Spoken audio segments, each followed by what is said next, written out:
नमस्कार दोस्तों, स्वागत है आप सभी का। मेरा नाम प्रथमेश दुबे। स्वागत करता हूं आप सभी का आपके अपने ऑफिशियल यूट्यूब चैनल अपार न्यूज नेटवर्क पर। दोस्तों कैसे हैं आप सभी लोग? उम्मीद है, आशा है बहुत ही ज़्यादा अच्छे होंगे, बढ़िया होंगे। ठीक है, और हमेशा की तरह आपकी राष्ट्रीय अंतर्राष्ट्रीय खबरों पर नजर होगी। तो इस बार आपको जैसा कि व्हाइट बोर्ड में दिख रहा होगा, एक नए कंटेंट के साथ एक शानदार सेशन में आप सभी को आज हम पश्चिम बंगाल में हो रही डिजिटल जनगणना के बारे में, पश्चिम बंगाल में हो रही डिजिटल जनगणना, हाँ आपने सही सुना, ठीक है। डिजिटल जनगणना पश्चिम बंगाल के इतिहास में पहली बार हो रही है। ठीक है, इससे पहले जनगणना हुई थी लेकिन डिजिटली नहीं हुई थी, ऑनलाइन नहीं हुई थी। ठीक है, इस बार डिजिटल रूप से हो रही है, डिजिटल फॉर्म में। इसका जो लक्ष्य रखा गया है 2027 में कंप्लीट होगा, फरवरी महीने के लास्ट में। ठीक है, आइएगा जानते हैं कि इसका सबसे पहले डिजिटल जनगणना किस तरह से, किस आधार पे होगी। ठीक है, उसके बाद हम लोग जानेंगे कि डिजिटल जनगणना के इंपॉर्टेंट पॉइंट्स क्या क्या हैं, क्या क्या चीज़ें ध्यान में रखनी है। ठीक है, तो आइएगा दोस्तों जानेंगे इसकी विशेषताओं के बारे में, हम लोग भी जानेंगे। तो सबसे पहले बता दें आपको कि पश्चिम बंगाल में ये जो पॉलिटिकल न्यूज अपडेट है पश्चिम बंगाल से लिया गया है। वर्ष 2027 की प्रक्रिया का 1 अगस्त 2026 से शुरू है। इसी बार अगस्त महीने में 2026 में 1 तारीख से शुरू हो जाएगी पश्चिम बंगाल में डिजिटल जनगणना। तो पश्चिम बंगाल में जनगणना 2027, इसका लक्ष्य है 2027 में कंप्लीट करने का। ये प्रक्रिया जो है, यानी कि प्रोसेस फर्स्ट जो इसका होगा, अगस्त 2026 से शुरू होगी। ठीक है, अगले वर्ष फरवरी 2027 के अंत तक चलेगी। पश्चिम बंगाल के मुख्यमंत्री शुभेंदु अधिकारी ने राज्य सचिवालय नबान, वहाँ का राज्य सचिवालय नबान है, ठीक है, वहाँ में उसमें आयोजित जो है समीक्षा बैठक के बाद आधिकारिक बयान में घोषणा की है। मतलब जब पश्चिम बंगाल के एक कार्यालय जो सचिवालय है नबान, वहाँ पे एक मीटिंग बुलाई गई, उसमें ये साफ साफ शुभेंदु अधिकारी ने कहा, जो कि वर्तमान पश्चिम बंगाल के वर्तमान मुख्यमंत्री हैं, सीएम हैं, उन्होंने ये कहा कि इस बार डिजिटल जनगणना होगी और 1 अगस्त 2026 से इसकी प्रक्रिया पहला, यानी कि प्रोसेस फर्स्ट का स्टेप फर्स्ट स्टार्ट होगा और अगस्त 2027 में फरवरी महीने में ये खत्म होगी। तो आधिकारिक बयान इस पर जारी कर दिया गया है, ऑफिशियल अपडेट आ चुकी है पश्चिम बंगाल सरकार की तरफ से। तो दोस्तों अब जानते हैं हम लोग इसकी विशेषताओं के बारे में। क्या है इसकी विशेषताएं, आपको जानना बहुत ज़्यादा जरूरी है। ठीक है, अगर आप लोग पश्चिम बंगाल में रहते हैं तब भी, अगर भारत के नागरिक हैं तब भी। ठीक है, तो देखिएगा विशेषताएं और समय सारणी। इस राज्य के इतिहास में पहली बार पूरी तरह से डिजिटल जनगणना होगी। ठीक है, डिजिटली होगी। इसके कुछ स्टेप्स हैं, चरण हैं, इस प्रकार हैं। क्या क्या इसके चरण हैं हम लोग लेते हैं इसके बारे में। नागरिक स्वगणना पहला, यानी कि सेल्फ इन्यूमरेशन, नागरिक खुद ही अपने डिटेल्स को ऑनलाइन वेबसाइट्स ऐप्स के जरिए भरेगा। ठीक है, साझा करेगा।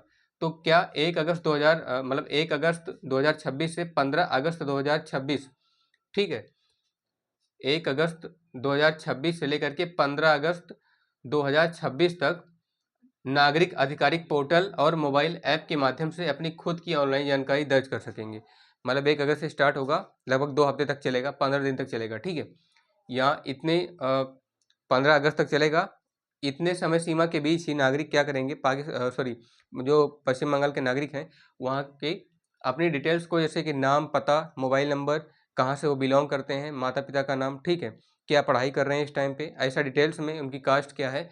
तो इस तरीके के हिसाब से सब लोग ऑनलाइन डिजिटली माध्यम से जो है क्या करेंगे, फिल करेंगे। उसके बाद हम लोग जानते हैं घर घर जा करके क्या होगा, इसका सर्वेक्षण होगा।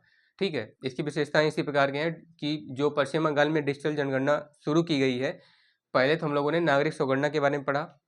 ठीक है, अब हम जानते हैं घर घर जाकर सर्वेक्षण, मतलब कि 16 अगस्त 2026 से प्रगणक, यानी कि जो सरकारी कर्मचारी होते हैं, वो जमीनी स्तर पर मोबाइल ऐप के जरिए ये डेटा कलेक्ट करेंगे, डेटा का संग्रह करेंगे। ठीक है, उसके बाद इसकी जो अंतिम तिथि के बारे में अगर हम लोग बात करें, तो इसकी जो अंतिम तिथि है, पूरी प्रक्रिया फरवरी 2027 तक, जैसा कि हमने आपको वीडियो के स्टार्टिंग में बताया था, शुरू होगी अगस्त 2026 में, 1 अगस्त से शुरू होगी।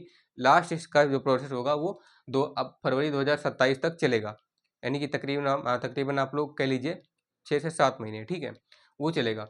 आखिरी दिन जो है रात 12 बजे तक समाप्त कर दी जाएगी, यानी कि 2027 का जो लास्ट दिन होगा 28वां, ठीक, 28 फरवरी का होती है, तो उस दिन 12 बजे की तारीख को, रात को जो है क्या होगा, ये प्रोसेस खत्म कर दिया जाएगा डिजिटल जनगणना का। अब हम जानते हैं इसके इंपॉर्टेंट पॉइंट्स क्या क्या। इंपॉर्टेंट पॉइंट्स का मतलब आप लोग समझ पा रहे होंगे कि मेरे कहने का ये मतलब है यहाँ पे।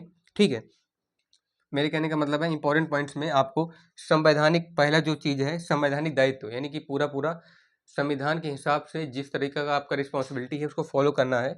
मुख्यमंत्री शुभेंदु अधिकारी ने स्पष्ट किया है कि इस जनगणना का राजनीति से कोई लेना देना नहीं है।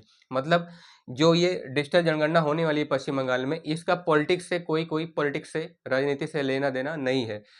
कोई भी अपोजिशन या फिर कोई भी ये आम नागरिक ये ना समझे, ठीक है, कि राजनीति का एक खेल खेला जा रहा है या इसमें इसके पीछे कोई वोट बैंक हो सकता है पश्चिम बंगाल के मुख्यमंत्री शुभेंदु अधिकारी का। ऐसा कुछ भी नहीं है, ठीक है। ऐसा कोई ऑफिशियल अपडेट भी नहीं है, उन्होंने स्टेटमेंट में कहा भी नहीं है। बाकी आंतरिक क्या बात है वो तो वही लोग जानते हैं, ठीक है। यह एक संवैधानिक जिम्मेदारी है जिसका उद्देश्य राज्य के नीतिगत निर्णयों और शासन के सटीक डेटा को जुटाना है।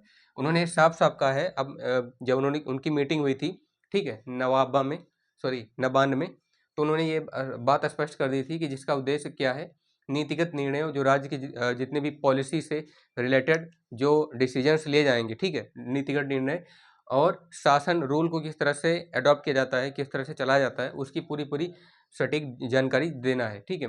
पिछली स्थिति का सुधार, पिछली बार जिस तरीके की स्थिति थी, जनगणना हुई थी ऑफलाइन, मतलब कि घर घर जा करके सर्वेक्षण हुआ था एक प्रकार का, उसमें जो कमियां थी उसको सुधारा जाएगा। मुख्यमंत्री शुभेंदु अधिकारी ने यह भी बताया कि भारत देश के बाकी हिस्सों में जनगणना का काम काफ़ी आगे बढ़ चुका है, यानी कि, और पश्चिम बंगाल को छोड़ करके जितने भी राज्य हैं, सभी राज्यों में जो है डिजिटल जनगणना, मतलब एक जनगणना जो है उसका काम आगे बढ़ चुका है। उसमें पश्चिम बंगाल पीछे रह गया था, लेकिन इस बार वेस्ट बंगाल यानी कि पश्चिम बंगाल क्या होगा, अब इसमें पीछे छूट गया था, लेकिन अब ऐसा नहीं होगा। 11 मई को उनकी सरकार की पहली कैबिनेट मीटिंग हुई थी, जिसमें ये स्पष्ट कर दिया गया था कि जनगणना को तत्काल शुरू करने का निर्णय दिया जाएगा, और ऐसा ये निर्णय लिया गया था पश्चिम बंगाल के मुख्यमंत्री शुभेंदु अधिकारी, ठीक है, शुभेंदु अधिकारी और उनके कुछ जो कार्यकर्ता हैं, वर्कर्स हैं, सोशल वर्कर्स हैं, पॉलिटिकल लीडर्स हैं, ठीक है,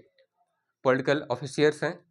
तो ऐसा जो है उनके द्वारा लिया गया था ये निर्णय। और पश्चिम बंगाल में जो डिजिटल जनगणना है, आपको पता होगा, इतिहास में पहली बार हो रही है, तो आशा है कि ये एकदम सही तरीके से निपट जाएगी, मतलब सही तरीके से डिजिटल जनगणना हो जाएगी, और इस पे जो है किसी भी प्रकार की किसी नागरिक को कोई आपत्ति नहीं होगी।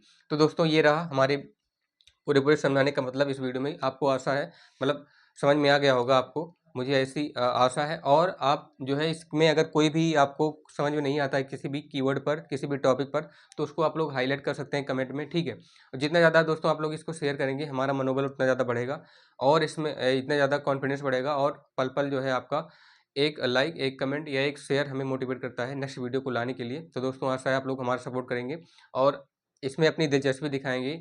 ज़्यादातर न्यूज़ अपडेट में कोई भी न्यूज़ हो, आप लोग पढ़ते हैं, ठीक है, लिखते हैं, हम लोग भी यही काम करते हैं, आपको पढ़ाते लिखाते हैं, मतलब इस वीडियो के माध्यम से ये आपको अपडेट कराते हैं, ठीक है। तो दोस्तों आपका भी फर्ज बनता है कि अपने दोस्तों के साथ शेयर कीजिएगा। बाकी आप लोग अपना ध्यान रखिए, पढ़ते रहिए, मस्त रहिए, ठीक है। मिलते हैं आपसे नेक्स्ट वीडियो में। धन्यवाद। जय हिंद, वंदे मातरम।